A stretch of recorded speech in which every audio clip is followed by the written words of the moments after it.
14절부터 20절까지, 스바냐 3장 14절부터 20절까지 교도가 들어갑니다. 구약성경 1309쪽 되겠습니다. 구약성경 1309쪽, 스바냐 3장 14절부터 20절까지 교도가겠습니다. 시온아 따라 노래할지어다, 이스라엘아 기쁘게 부를지어다, 예루살렘 따라 전심으로 기뻐하며 즐거워할지어다. 내 형벌을 제거하였고 내 원수를 쫓아냈으며 이스라엘 여호와가 내 가운데 계시니 내가 다시는 화를 당할까 두려워하지 아니할 것이라. 그날에 사람이 예루살렘에 이르기를 두려워하지 말라. 시온아 내 손을 늘어뜨리지 말라. 너희 하나님 여호와가 너희 가운데 계시니 그는 구원을 베푸실 전능자이시라. 그가 너로 말미암아 기쁨을 이기지 못하시며 너를 잠잠히 사랑하시며 너로 말미암아 즐거이 부르며 기뻐하시리라 하리라. 내가 절기로 말미암아 근심하는 자들을 모으리니 그들은 내게 속한 자라. 그들에게 지어진 짐이 치욕이 되었느니라.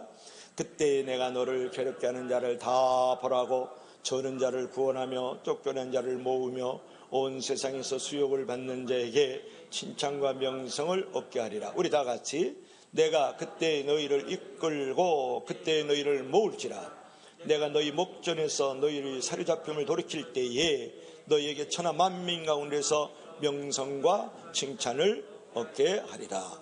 여호와의 말이니라. 17절 한 절 읽고 이 주 기절에 의해서 찬양합니다. 다 같이 시작.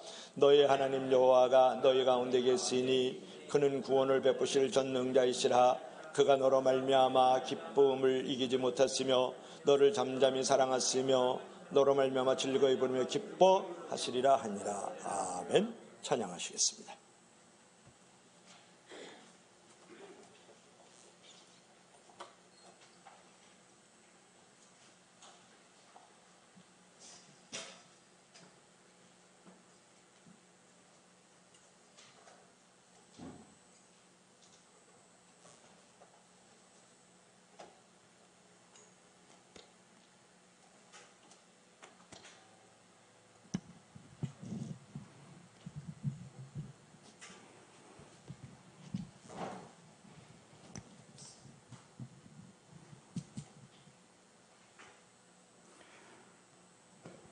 예, 너의 하나님 여호와가 함께 찬양드리겠습니다.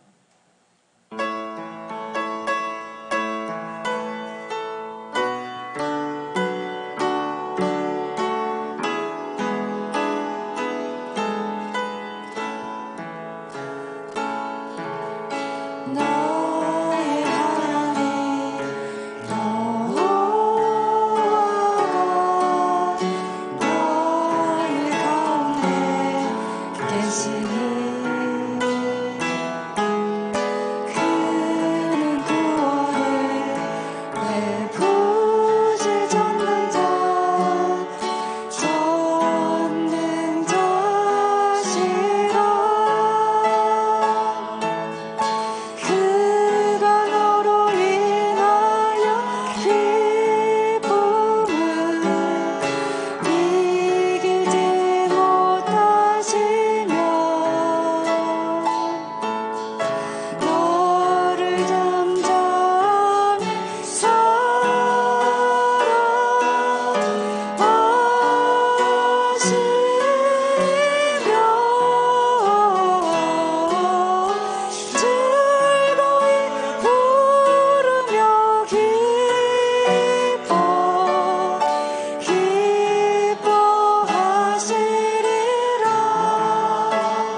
말씀은 내 발의 등이요 내 길의 빛이라고 말씀하셨습니다.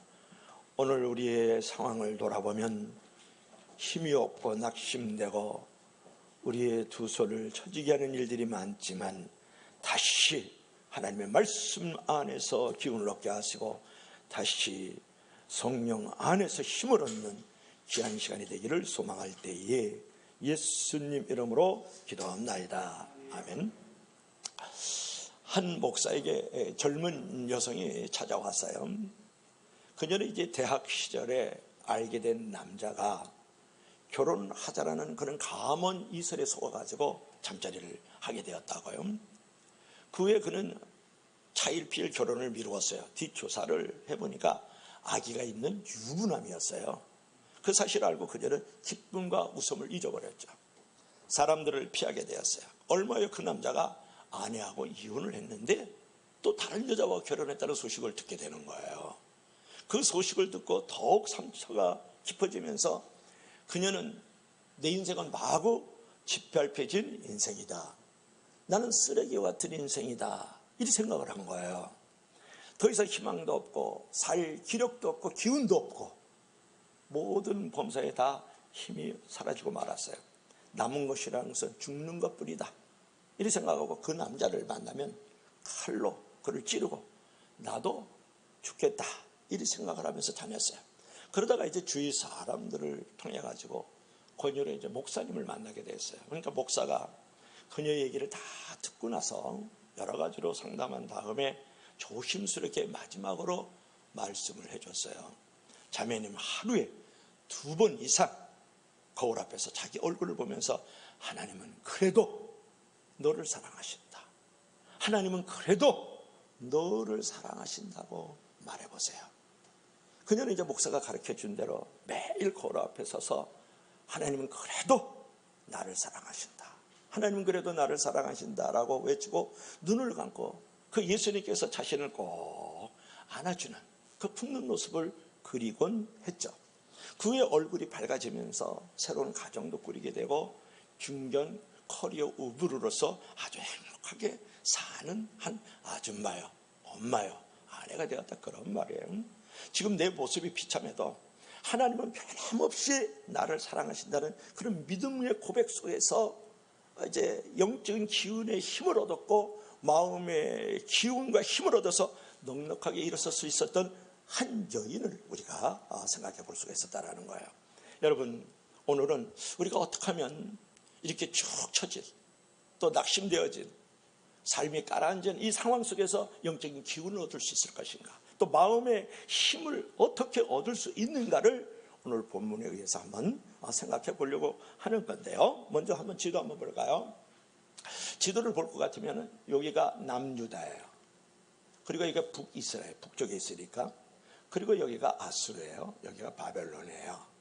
그래서 이 북이스라엘은 아수르에서 지금으로부터 2700년 BC 722년 예수님이 탄생하기 700년 전에 아수르에서 멸망당했다고요.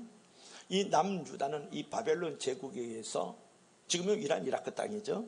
거기에서 BC 586년 예수님 탄생하기 500년 전에 멸망을 당했단 말이에요. 오늘 이 스바냐서는 어떤 의미를 가지고 있냐면 이 바벨론 제국에 의해서 망하기 직전 50년 전에 쓰여진 책이 바로 스바냐서예요.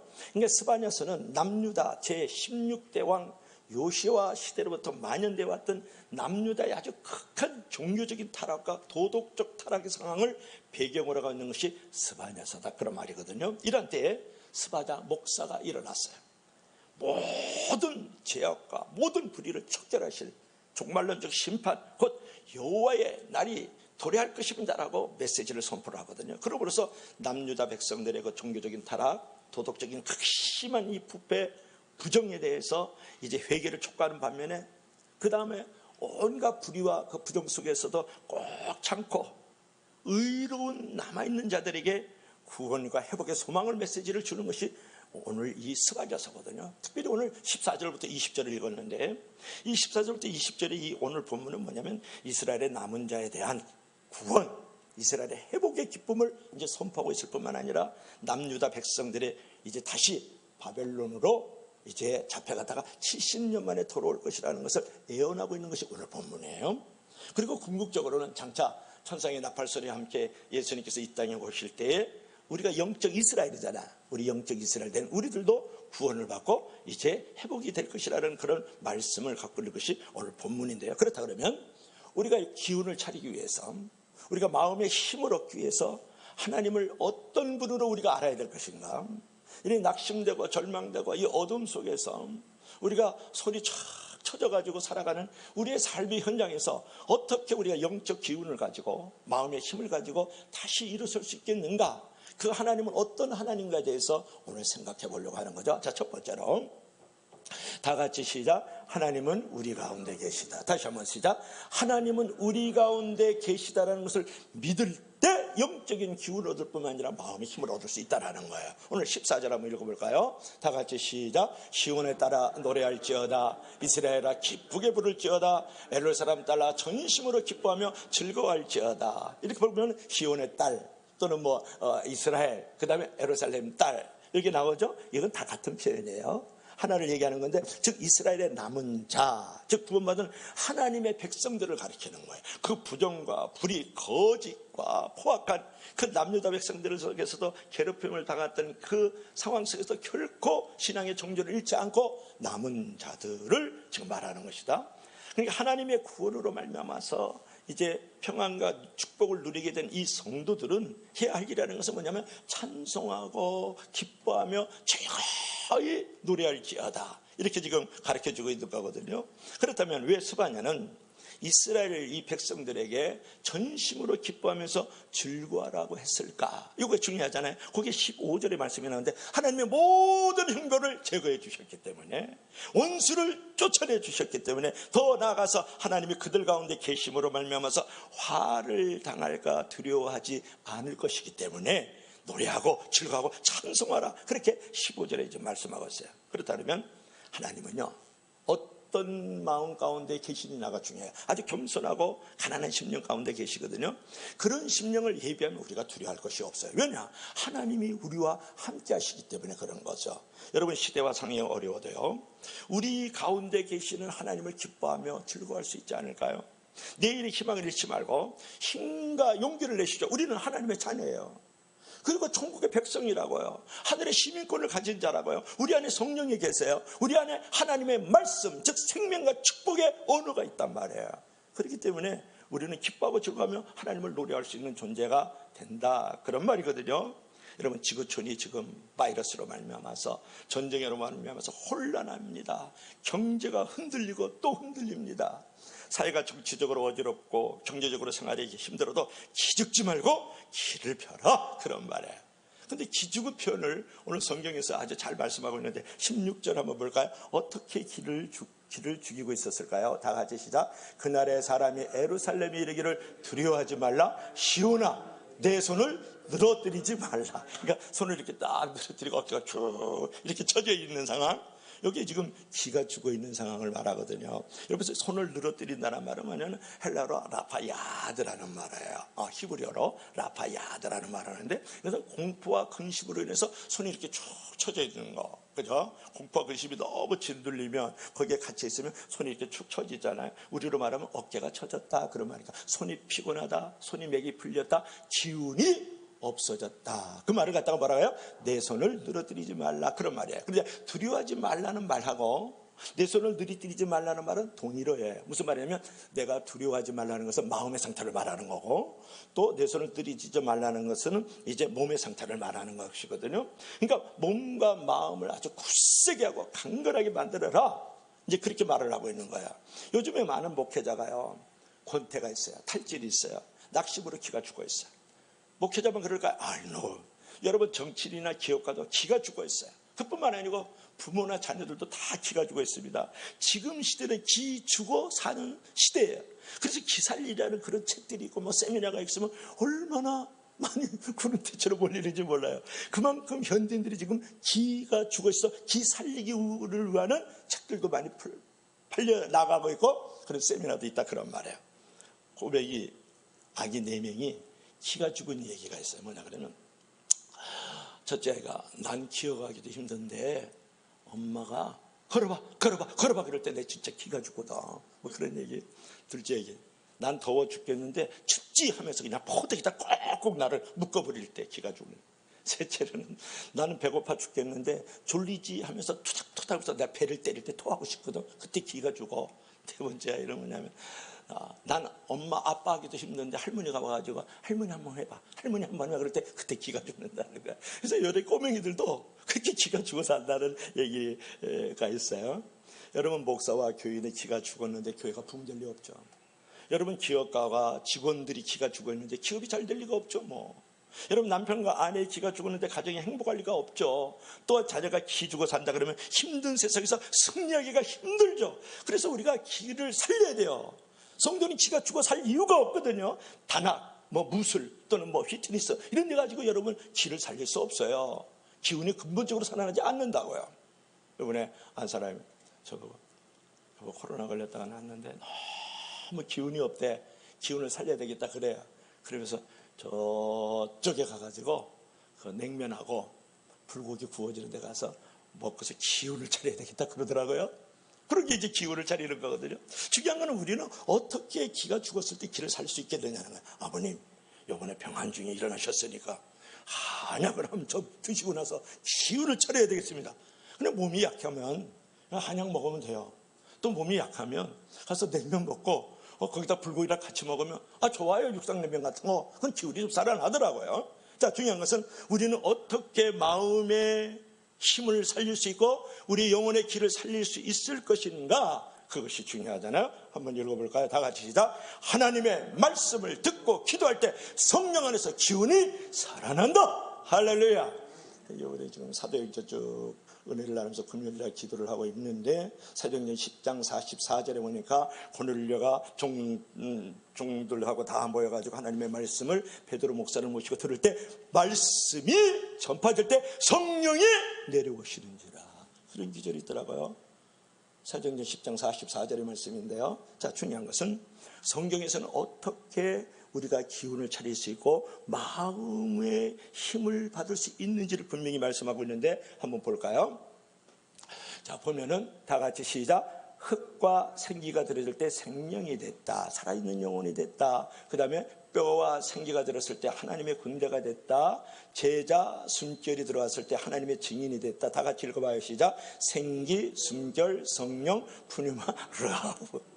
이게 무슨 말이냐 그러면 하나님께서 아담을 흙으로 잘 지으셨어요. 잘 빚으셨어요. 그 아래다가 생기를 집어넣더니 생명이 됐다. living soul. 살아있는 영혼이 됐다는 거예요. 살아있는 영적인 인간이 됐다는 거예요. 창세기 2장 17절의 말씀이 있잖아요. 하나님의 생기, 성령이 들어왔을 때에, 르아흐가 들어왔을 때에 살아있는 영혼이 된 거예요. 기운을 받은 거예요. 그리고 에스겔이요, 골짜기를 갔더니 막 마른 뼈다귀들이 그냥 죽어가지고 그냥 수북게 쌓이는데 막 이쪽 저쪽으로 막 흩어져 있는, 얼마나 흉측한지 몰라요. 몰골이 쌓아놓은지 몰라요. 그때 하나님께서 생기를 불어넣어 내 대신 대원해. 그러니까 에스겔 목사가 생기가 들어갈지어다 그랬더니 뼈들이 투닥탁탁탁탁탁 그러면서 뼈들이 막 붙어나가기 시작하고 거기 십줄이 생기고 살이 붙고 가죽이 덮이더니 하나님의 군대가 됐다고요. 뭐가 들어갔다고? 생기가 들어갔다. 그 말이에요. 에스겔서 37장 1절부터 14절의 말씀이잖아요. 그리고 예수님께서 십자가에 달려 죽으시고 3일 만에 부활하셔서 첫 번째로서 일성이 뭐냐면 샬롬, 평강 있을 때. 이성이 뭔지 아세요? 예수님께서 호흡하시며 숨을 내쉬며 가르칠 때 성령을 받으라 그랬거든요. 그랬더니 이 낚시받은 이 제자들이 하나님의 증인이 된 줄로 믿을 수 있기를 바랍니다. 생기를 받은 거예요. 아담이 성령을 받았다고요. 뼈다귀들이 생기를 받았다고요. 성령을 받았다고요. 제자들이 숨을 내쉬며 가라사대 생기를 받았다고요. 기운을 받았다고요. 성령을 받았다고요. 여러분, 하나님의 기운을 받으면, 하나님의 생기를 받으면 죽어있는 영혼이 살아나는 거예요. 아담이 흙이었지만 살아나잖아요. 하나님의 기운, 생기를 받으면, 성령을 받으면 절망 가운데 있는 영혼들이, 어둠 가운데 처해 있는 영혼들이 하나님의 군사가 될 수가 있다, 그런 말이에요. 그뿐만이 아니고 하나님의 기운, 생기를 받으면 낙심 가운데 있는 사람이 하나님의 증인이 될 수 있다, 그런 말이거든요. 그래서 여러분, 내가 마음의 기운이 사라지고 살맛이 나지 않고 힘이 다 쳐져 있을 때 내가 거기서 일어날 수 있는 비결은 뭐예요?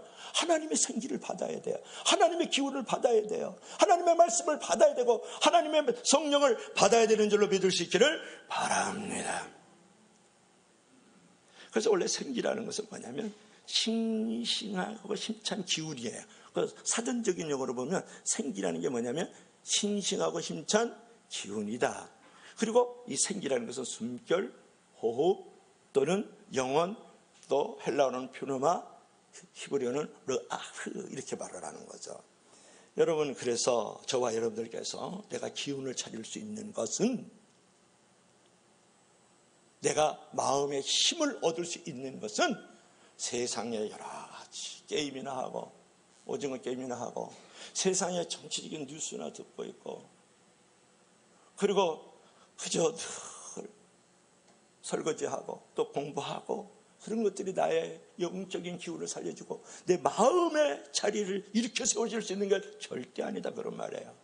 여러분, 내가 기운을 차리기 위해서도 음식을 골라 먹는데 어떻게 여러분의 마음의 기운을 찾고 마음의 힘을 얻기 위해서 어떻게 골라서 마음의 음식, 영적인 음식을 골라 먹지 않느냐고 여러분에게 물어보는 거예요.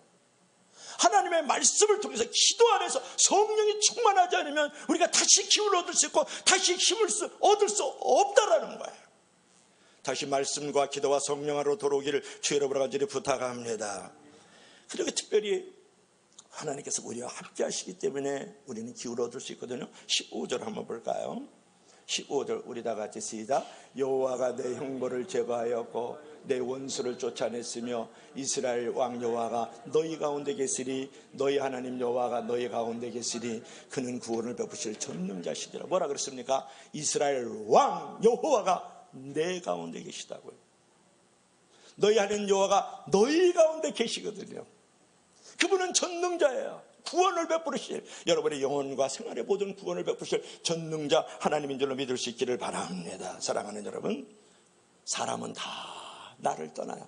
죽어서도 떠나고요, 배신해서도 떠나고요, 시집 장가가도 떠나더라고요. 그렇지 않아요? 그리고 또 좋은 직장 잡으니까 우리 경문 형제 같으면 지금 카타르 가 있으니까 떠나더라고요. 자, 중요한 것은 하나님은 나를 떠나지 않는다, 그런 말이에요. 이스라엘 왕 여호와가 내 가운데 계실 것이야. 여호와가 너희 가운데 계시는데 그분은 전능자시다. 여러분, 그러므로 의기소침하지 마세요. 낙심하지 말고 손을 쭉 늘어뜨리고 맥 풀리게 살아가지 마세요. 맡은 짐이 너무나도 무겁고 외롭고 지쳐서 찬란한 비전을 포기하고 싶을 때마다 이 말씀을 기억하세요. 너희 하나님 여호와가 너희 가운데 계시니 그는 구원을 베푸실 전능자 이심을 믿을 수 있기를 바랍니다. 그러므로 다시 기운을 내세요. 다시 힘을 내세요. 하나님이 우리 가운데 계시기 때문에. 자, 두 번째로는 우리가 어떻게 다시 기운을 내고 다시 힘을 낼 수 있을까요? 우리 다 같이 시작. 하나님은 우리를 기뻐하신다. 지금 예수님께서 뒤에 꼭 이렇게 안아주는 아주 그냥 기뻐하시는 모습이 아주 잘 그림으로 그려져 있죠. 자, 17절 한번 볼까요? 다 같이 시작. 너희 하나님 여호와가 너희 가운데 계시리. 그는 구원을 베푸실 전능자시라. 시작. 그가 너로 말미암아 기쁨을 이기지 못하시며. 아멘. 17절 후반절에도 너로 말미암아 즐거이 부르며 기뻐하시리로다. 그러니까 나로 말미암아 하나님의 기쁨을 감추지 못하시고 하나님께서 나를 정말 기뻐하신다고 오늘 성경은 지금 말씀하고 있잖아요. 여러분, 기쁨을 이기시지 못한다는 말은 뭐냐면 구원받은 성도로 인한 하나님의 기쁨을 표현한 것인데, 신부를 보고 신랑이 기뻐하잖아요. 그죠? 여러분은 그렇게 결혼 안 한 줄로 믿습니다. 그런데 보통은 신부를 보면 신랑의 결혼식 날은 얼마나 기뻐해요. 그 기쁨을 이기지 못하는 모습을 지금 하나님께서 지금 그림으로 말씀하시는 거예요. 여러분, 하나님께서 혼인잔치의 신랑처럼 넘치는 기쁨을 숨김없이 드러내시면서 성도들에게 한없는 사랑을 베푸실 것이다 라는 말씀을 지금 하고 있는 거예요. 그러니까 기쁨을 이기지 못하신다는 말씀은 그것뿐만이 아니고 또 하나가 있는데, 하나님은 나를 매우 가치 있게 여기신다. 한번 읽어봐요. 시작. 하나님은 나를 매우 가치 있게 여기신다. 하나님은 내가 무엇을 해서가 아니라 내 존재 자체를 기뻐한다는 이 사실을 잊지 말아야 돼요. 다시 한번 할까요? 하나님은 내가 무엇을 해서 doing, 그래서 나를 기뻐하시는 분이 아니에요. 하나님은 내 존재 자체를 기뻐하신다고요. 여러분의 자녀들, 여러분의 손자들 있잖아요. 있잖아요. 그런데 보세요. 그가 무엇을 해서 기뻐요? 아니에요. 내 자녀이기 때문에, 내 손자이기 때문에 기뻐하는 거예요. 하나님이 여러분이 doing, 무엇을 해서 여러분을 기뻐하시지 않아요. 너는 내 자녀야. 내 아들이거든. 내 딸이야. 그리고 하늘 백성이야. 내 백성이다. 그리고 천국의 시민권을 가지고 있자. 내가 대통령이거든. 그렇기 때문에 그 존재 자체를 사랑하시는 것을 믿을 수 있기를 바랍니다.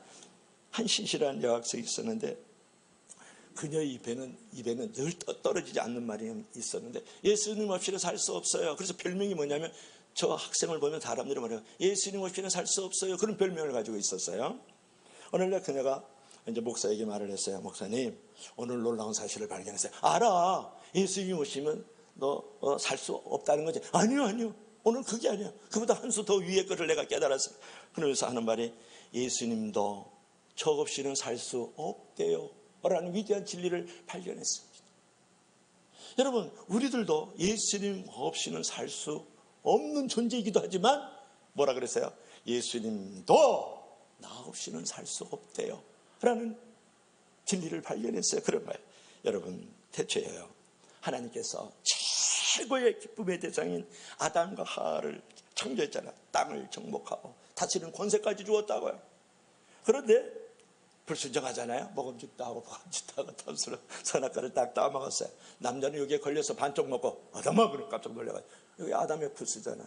여성 동지들은 2개를 먹었어요. 그래서 예쁜 가슴이 생겼잖아요. 여러분, 그때부터 이 아담과 하와가 열등감에 사로잡히고 자학을 하고 한과 상처와 여러 가지 다툼으로 이제 신음하거든요. 그것을 가슴 아프게 생각하면서 내가 지었던 이 아담과 하와를 바라보면서 기쁨을 이기지 못하고 하나님께서 예수님을 이 땅에 보내 하나밖에 없는 아들이에요. 보내셨어요. 그래서 이 땅에 사람의 몸으로 오셨어요. 그것이 성육신 인카네이션 그런 말을 하잖아요. 그래서 똑같이 인간의 모습으로 사시다가 결국은 이제 우리에게 많은 위로와 용기와 자신감을 불어넣어 주시다가 결국은 십자가에 달려 이제 당신의 목숨을 내어 주시잖아요. 창이 어리석어서 나가셔서 물과 피를 다 흘리시기까지 죽기까지 복종하시면서 당신의 기쁨을 그렇게 표현했다는 거예요. 여러분, 나의 구원에는 하나님이 이렇게 위대한 놀라운 사랑과 희생이 나에게 있다는 거 아셔야 돼요. 나는 그런 사랑을 받는 존재고 하나님의 기쁨을 받는 존재라는 거예요. 중요한 것은 내가 하나님의 사랑의 대상이라는 것이고 나는 하나님의 기쁨의 대상이라는 거예요. 여기에 대해서 여러분, 내가 좀 힘든 일이 있고 불편하고 어려운 일이 있다 할지라도 내가 여기에 대해서 가치를 분명히 둬야 된다는 거예요. 여러분 보세요. 여러분이 아파트를 하나 샀어요. 3억 주고. 그러면 3억짜리 아파트라 그래요. 이 마이크를 10만 원 주고 샀어요. 그러면 10만 원짜리 마이크라고 하거든요. 나는 예수님의 생명을 주고 산 존재이기 때문에 예수님짜리의 인생이라고요. 믿으시면 아멘 하시기 바랍니다. 그래서 우리 다 같이 읽어봐요. 시작. 나의 가치를 남의 시선이나 환경이나 돈과 재물에 맡기지 말고 하나님의 시각으로 바꿔라. 여러분, 왜 이렇게 마음이 힘들고 불편하고 모든 일에 기울이 떨어지고 낙심되고 손을 쳐주고 이렇게 살아가느냐고요. 그 이스라엘 백성들처럼 말이죠. 왜냐? 사람의 시각으로 보기 때문에 그래요. 그래서 1등만 영혼이 1등이지 나머지는 다 열등감 갖고 살잖아. 왜? 세상의 시각으로, 인간의 시각으로 봐가지고 나를 거기다 줄을 매겨가지고 나를 열등감 있게 만드냐고요. 누가 성경에 그렇게 하라 그랬어요. 저 집은 아파트보다는 사글세방이다. 그 다음에 저보다 못한 존재라고. 왜 이 세상적인 시각, 인간적인 시각을 가지고 내 자신을 바라보려냐고요. 나는 그렇게 가치가 없는 존재예요. 나는 그렇게 세상 등급을 매기면서 열등감 갖고 별 볼 일 없는 존재로 내가 살아가는 존재냐고 물어보잖아요. 여러분, 하나님의 시각으로 여러분의 눈을 바꿔야 된다고요. 눈이 바뀌어야 다 바뀌는 거예요. 나는 하나님께서 얼마나 나를 기뻐하시고 소중하게 생각하셨으면 하나밖에 없는 아들을 십자가에 달려 죽이시기까지 하면서 나를 구원하시고 자녀 삼아 주셨냔 말이에요. 나는 하나님의 시각으로 봐야 돼. 나는 얼마나 고귀한 존재냐고요. 세상의 등급으로 매길 수 없는 존재, 세상의 가치로 따질 수 없는 존재가 나라고요. 어찌 세상의 시각으로, 인간적인 시각으로 보지 마시고 하나님의 시각으로 나를 바라볼 수 있기를 바랍니다. 어느 날 미켈란젤로가 성당 뒤뜰에 굴러다니는 거대한 돌덩어리를 봤다는 거 아니에요. 보세요. 미켈란젤로 볼까요? 그 다음에 요거 다비드 상인데요. 그 돌덩어리를 가만히 성당 뒤 뒤뚱뒤뚱 이렇게 굴러다니는 돌덩어리를 보면서 그 흉한 돌덩어리 안에서 가만히 쳐다보다가 이 다윗상을 이제 보게 되었어요.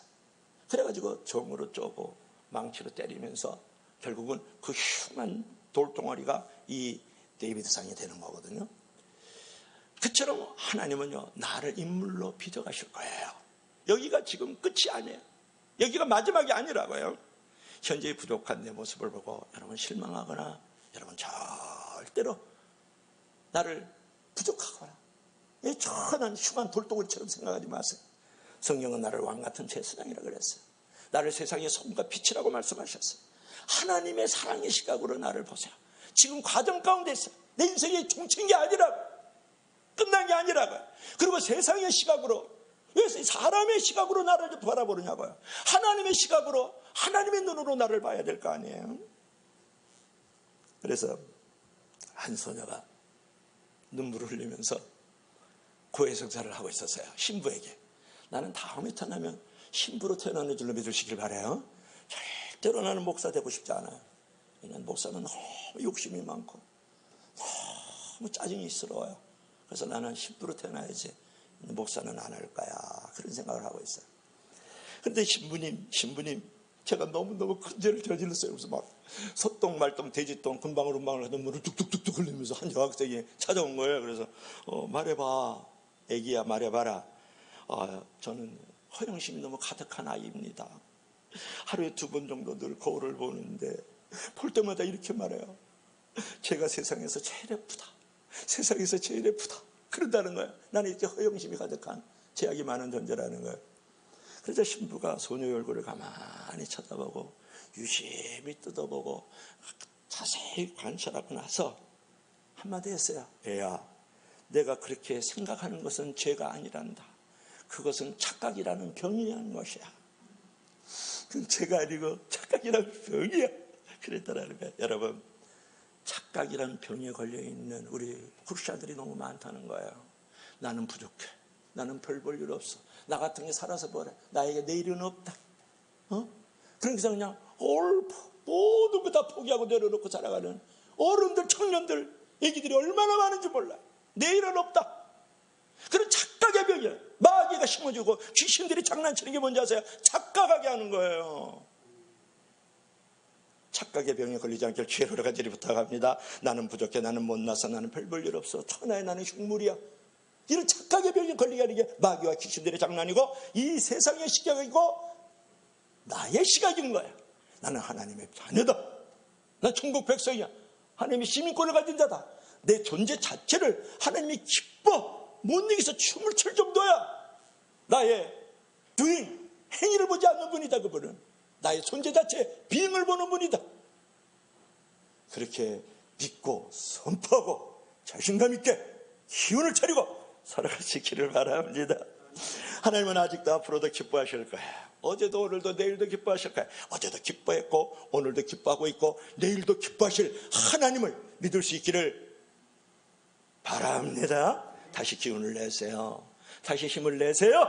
하나님은 당신을 한결같이 사랑하시면서 오늘도 내일도 기뻐하시는 하나님인 줄 아시기 바랍니다.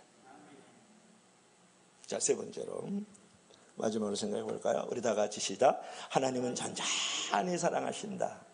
다시 한번 시작. 하나님은 잔잔히 사랑하신다. 태양이 지금 잔잔하게 빛을 쫙 비치면서 오죠. 새벽에 이슬이 쫙 내리는 것을 상상하면 좋겠어요. 자, 17절 한번 볼까요? 17절 보면 기쁨을 이기지 못하십니까지 해서 시작. 너를 잠잠히 사랑하시며 너로 말미암아 즐거이 부르며 기뻐하시다. 하나님께서 뭐라고 했다가 너를 잠잠히 사랑하시기 때문에 소리 없이 사랑하시기 때문에 기운을 낼 수 있다는 거야. 마음의 힘을 얻을 수 있다. 이제 그런 부분이거든요. 하나님의 사랑은 소리가 없어요. 잔잔해요. 떠들고 막 큰 소리 내면서 사랑한다. 대충 그거는 사랑이 부족한 친구들이 사랑의 열등감 속에서 큰 소리로 사랑한다. 이제 그렇게 소리 지르는 거거든요. 여기서 이제 나를 잠잠히 사랑하시며라는 말은 뭐냐면 그의 사랑 안에서 잠잠하며, 그래요. 원문에서는. 그것은 뭐냐면 하나님께서 성도들에 대한 사랑 때문에 그들의 죄악을 덮어주셨다. 그런 말. 뭐라고요? 성도들에 대한 사랑 때문에 하나님께서 잠잠하게 소리 없이 그들의 죄악을 덮어주셨다. 그런 말을 하고 있는 거야. 또한 하나님의 사랑이 성도들 향해서 너무나도 뜨겁고 확실하기 때문에 그때 외부적으로 막 사랑하지 않는 자들이 사랑한다 소리 지르거든요. 진짜 사랑하고 뜨겁고 확실하게 사랑하면 소리 안 내요. 그 사랑을 말하는 거예요. 하나님은 소리 없이요 은혜를 주시기를 기뻐하시고, 실제로 하나님의 대부분의 은혜는 소리 없이 우리 가운데 주어지고 있다는 이 놀라운 사실을 잊지 말아야 돼요. 왜 하나님께서 잠잠히 사랑하시라 그랬을까? 강력한 표현으로 사랑하시면 하나님의 사랑에 감전돼서 다 돌아가시기 때문에, 기절하기 때문에, 또 강력히 역사하시는 성령님에 의해서 압도당하면 숨도 못 쉬고 압사당할까 봐 하나님이 잠잠하게 소리 없이 사랑하고 계시다고요. 하나님은 내게 감당할 수 있도록 나를 잠잠히 사랑하십니다. 나의 얼굴을 볼 때마다 기쁨에 겨서 소리 없이 신나시는 분이 누구냐면 하나님이라는 이 사실을 알아야 돼요. 여러분 보세요. 하나님의 은혜는 진짜 소리 안 나거든요. 자연계시를 한번 볼까요? 자연계시를 보면 해도 있고 달도 있고 나무도 있고 바위도 그런 거 다 자연계시다. 한번 이슬 한번 생각합시다. 이슬이요 새벽에 착 소리 없이 내려요.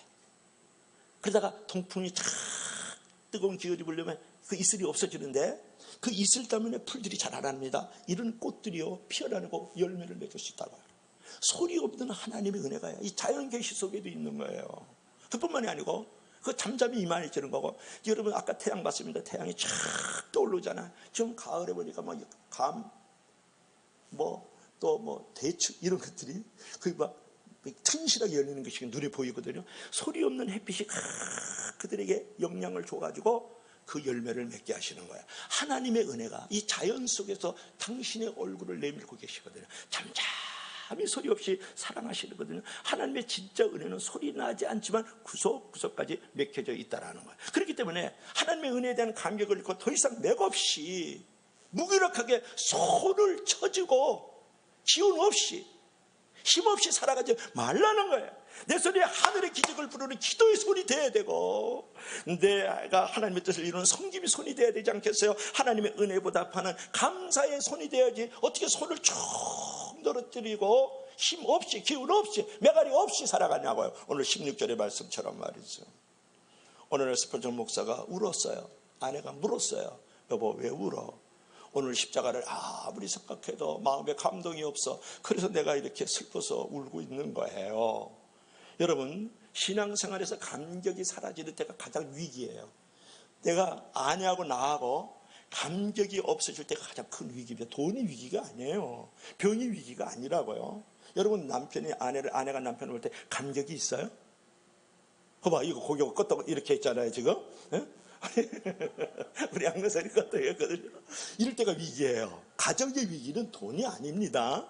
직장이 아니라고요. 자녀가 아니에요.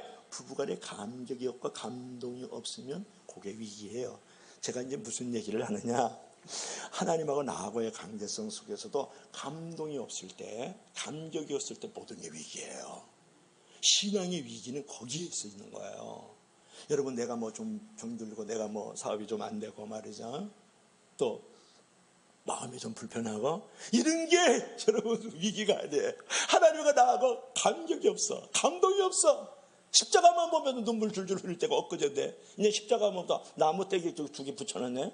플러스 인생은 난 마이너스거든. 이래서 보면 이제 그게 인생의 위기죠. 중요한 것은 뭐냐 그러면 자연 속에도 하나님의 계시가 있지만 우리에게 하나님의 특별한 계시를 주셨어요. 예수님도 주셨고 성경도 주셨고 기적 같은 것이 다 예수님의 그 계시거든요. 자, 그러니까 하나님께서 우리에게 소리 없이 예수님을 2000년 전에 보내주셔가지고 지금도 우리에게 구원을 베풀어 주시고 지금도 우리에게 용기를 주시고 소망을 주시잖아요. 그리고 그분께서 소리 없이 나를 지금 나의 모든 필요를 지금 채워주고 있거든요. 그것을 생각하면서 감사를 아는 존재로 나를 변화시키는 것이 중요하고, 감동이 있는 존재로 나를 변화시키는 것이 중요하고, 감격 있는 사람으로 나를 변화시키는 것이 중요하다. 그럴 때 하나님께서 나의 모든 필요를 채워주신다, 그런 말이에요. 그래서 오늘 19절부터 20절에 보면 그분께서 나에게 소리 없이 은혜를 베풀어 주시고 잠잠히 나를 사랑하시는 모습이 나의 칭찬과 명성을 얻게 하실 때까지 채워주신다, 돌봐주신다, 그렇게 말씀했어요. 19절 20절 마지막으로 상고합시다. 다 같이 시작. 그때에 내가 너를 괴롭게 자들을 다 벌하고 저는 자를 구원하고 쫓겨는 자를 모으며 온 세상에서 수욕받는 자에게 칭찬과 명성을 얻게 하리라. 20절. 내가 그때에 너희를 이끌고 그때에 너희를 모을지라. 내 목전에서 너희 사로잡힘을 돌이킬 때에 너희에게 천하 만민 가운데 명성과 칭찬을 얻게 하리라. 아멘. 여러분, 스바냐 목사가 이 살던 그 남유다, 그 당시에 정확한, 그러니까 멸망하기 50년 전이거든요. 남유다가 바벨론에 의해서 멸망이 50년 전이니까 그들이 지금 장래에 앞으로 이제 바벨론 제국으로 이제 끌려가서 있을 상황에 대해서 지금 19절 20절을 지금 말씀하고 있는 거예요. 장래에 대해서 상황을 얘기하고 있는데 뭐냐 그러면, 너희들이 치욕을 당하고 근심 가운데 있을 거야. 왜? 바벨론 제국으로 지금으로 말하면 이란 이라크로 끌려갔으니까 거기서 살다 보니까 절기를 지키지 못하기 때문에 그들은 절기를 매우 중요시하거든요. 우리나라로 말하면 추석이에요. 우리나라로 하면 설날이라고 해요. 그걸 지키러 와야 되는데 지키지 못하고 거기에 있으니까 고향과 고국을 돌아올 수 없다는 것에 대해서 수치와 근심이 너무 많이 했을 것이다. 그러나 이게 중요해요. 그때에, 그러한 때에, 이 장례를 지금 예언하고 있죠. 그러한 때에 너희를 이끌고, 이렇게 너희를 이끌고라는 말이 두 번 나와요.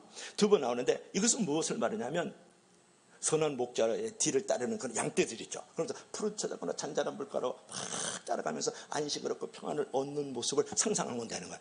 그러한 때에 너희들을 이끌고 나와가지고 너희들이 안식과 평안을 얻을 거야. 그 다음에 저는 자를 위하여 19절 한번 볼까요? 19절. 그때 저는 자를 구원하며 하겠다, 이렇게 이제 말씀을 하고, 이 말은 뭐냐 그러면, 저는 자라는 것은 하출레야 이렇게 말을 하는데 쩔뚝거리다, 그런 말이야. 쩔뚝거리다. 그러니까 본래 다리에 상처를 입고 쩔뚝거리는 양을 저는 자다, 이렇게 말을 했어요. 이 말은 뭐냐 그러면, 하나님께서 원수의 압제로 말미암아가지고 고난당하는 성도들을 맹수의 공격으로 부상당한 양떼를 비유해가지고 신이 그들을 내가 구원하셔가지고 눈물과 아픔을 겪지 않게 하실 것이다 라는 말을 갖다가 아마 저는 자를 구원하며, 그렇게 말을 하고 있다. 이거 생각하면 돼요. 여호와는 나의 목자시니 내가 푸른 여호와는 나의 목자시니 내게 부족함이 없으리로다. 그가 나를 잔잔한 물가로 푸른 저작으로 인도하시리로다. 사망의 음침한 골짜기를 다닐지라도 내가 해를 두려워하지 않을 것을 하나님께서 나의 지팡이와 막대기가 되셔서 안위하여 주실 것이다. 그런 말이에요. 그 말을 지금 하고 있는 거예요. 그러니까 지금 바벨론 쪽에서 너희들이 포로를 지금 잡혀갈 거야. 그러나 70년 만에 내가 너희들을 이끌어낼 때에 너희들의 모든 눈물을 닦아주고 모든 아픔을 감싸줄 수 있을 것이다. 그래서 포로 생활에서의 구원과 불의와 환난에서 구원을 받을 것이다 라고 지금 말씀하고 있는 거거든요. 그래서 너희들이 수욕받는 자, 치욕을 받는 자지만 칭찬과 명성을 얻게 하겠다 라고 지금 예언의 말씀을 하고 있는 것을 우리가 볼 수가 있죠. 그러니까 그들의 모든 치욕의 땅에서, 즉 이제껏 조롱을 당하고 핍박을 당하고 치욕을 당하던 너희는 천하 만민에서 다시 명성과 칭찬을 얻게 하리라, 이렇게 약속의 말씀을 하고 있는 거예요. 성도들이 오히려 세상 사람들의 부러움을 나중에 사게 될 것이다, 그런 말이에요. 성도가 왕같은 제사장이 될 것이다. 베드로전서 2장 9절의 말씀, 보배로운 백성이 되게 할 것이다. 모든 민족이 뛰어난 민족이 될 것이다. 신명기 26장 19절의 말씀을 지금 하고 있다는 것을 여러분 기억할 필수 있죠. 이것을 누가 말했다고요? 20절 마지막 20절 보세요. 여호와의 말이니라. 나 여호와의 말이니라. 지금 스바냐 목사가 예언된 말씀을 하고 있지만 하나님의 계시로 이루어졌기 때문에 반드시 틀림없이 성취된다라는 말이에요. 그러므로 여러분, 예언이 성취될 때까지 확신과 소망을 잃지 말고 인내하라고 지금 스바냐 목사가 지금 이 이스라엘 백성들에게 말씀하여 주고 있는 거다. 그런 말. 여기서 우리가 마지막으로 생각해야 될 것은 뭐예요? 여러분, 어렵고 힘들어요. 그래서 경제적으로, 정치적으로, 코로나 때문에 또 가정의 악화, 사회 악화, 뭐 또 교회 여러 가지 어떤 정황들 이래서 쭉 처져서 기운이 없고 메가리가 없고, 그죠? 힘이 없잖아요. 그래도 조금만 기다려라. 조만간 너에게 구원을 베풀고 회복을 줄 터인데, 그래서 꿈과 피조물과 믿음과 헌신을 포기하지 말아라. 기운을 내라. 힘을 내라. 반드시 너희들에게 명성과 칭찬을 얻게 하리라. 그 말씀을 우리에게 하고 계시는 거예요. 그러므로 결론적으로 나는 사랑받기 위해서 태어났어요. 지금 사랑받고 있어요. 하나님이 나와 함께 계시고요. 나를 기뻐하시는데 여러분, 절대 기죽지 마세요. 힘을 잃지 마세요. 하나님께서 잠잠히 나를 사랑하셔. 소리 없이 사랑하시면서 나의 장래를 소리 없이 또 잠잠하게 만들어 가시는데, 장래에 반드시 나를 칭찬과 명성을 얻게 하는 그날을 만들어 주신다는 거예요. 그러므로 여러분, 다시 기운을 내세요. 다시 힘을 내세요.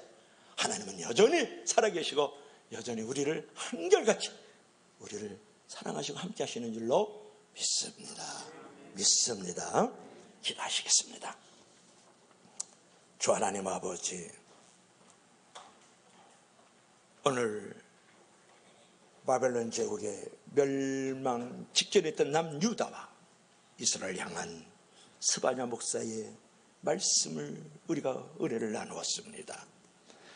하나님, 나를 돌아보고 이웃과 세상을 돌아보면 낙심되고 절망할 수밖에 없고,